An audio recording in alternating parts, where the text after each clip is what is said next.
سلام دوستا، صبح شما بخیر. خدا کنه که خوب باشید. دیگه ما و رقیه امروز به خیلی یک جای قشنگم ده که این جای خیلی قشنگ است. دیگه این رقیه هم ده اینجا استشته منظره سیل. سلام دوستا، خدا کنه که خوب باشید. در هر جای که استید خوشحال باشید. دیگه بین این منظره رو توخ کن، منظرش خیلی قشنگه. آره دوستا، این سیل کن منظره را. آوش هم که است آوی فیروزه‌ای. اصلا یک ذره باد نیه، تو آو آرامه نه؟ خیلی آرامه. دیگه آفتابم امروز خیلی تیزه، خیلی گرم. خوب آفتابم است امروز. شانس از مهریم. دیروز باران بود. دیگه اونو ابرار سیک ده سر کوه چه قشنگ معلوم میشه. خیلی. اونو تو طرف باش برف. نزدیک میشه که نمیشه. این نال کم زوم گدم دیگه نال کم شاید بهتر معلوم شده. آها. اونو طرف نه؟ اینی طرف. اون طرف خیلی زیاد اکثر. برفه.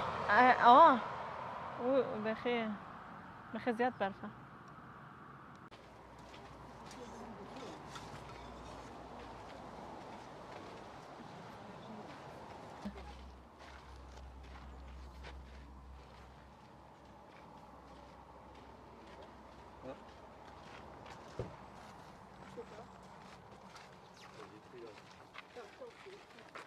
onun tابلو اینجا است.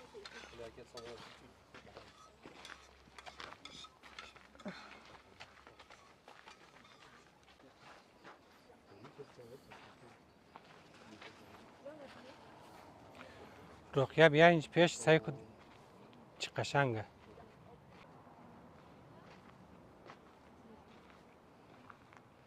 این نقشه از اینجا. بیا سعی کن منظره رو سعی کن رقیه. خب آره سعی کن. چه خوب رنگ فیروزه‌ایه نه؟ آره. خیلی قشنگه.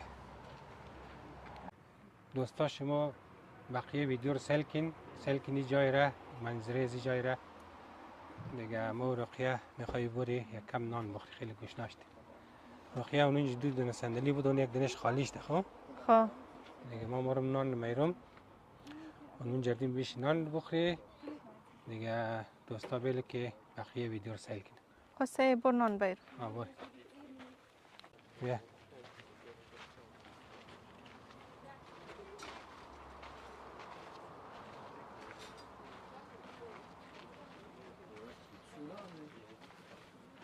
یعنی صندلی خالیه.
نانم که خورده شد دیگه نال بریم دیگه موتر سوار شدیم قرقره بریم طرف استرین. چه گفتی؟ خواسته بود دیگه ویدیوی سوگنفیورد دیگه. خدا کنه از این ویدیو خوش مونده شد. تا ویدیوی بعد خداحافظ. خداحافظ دوستا.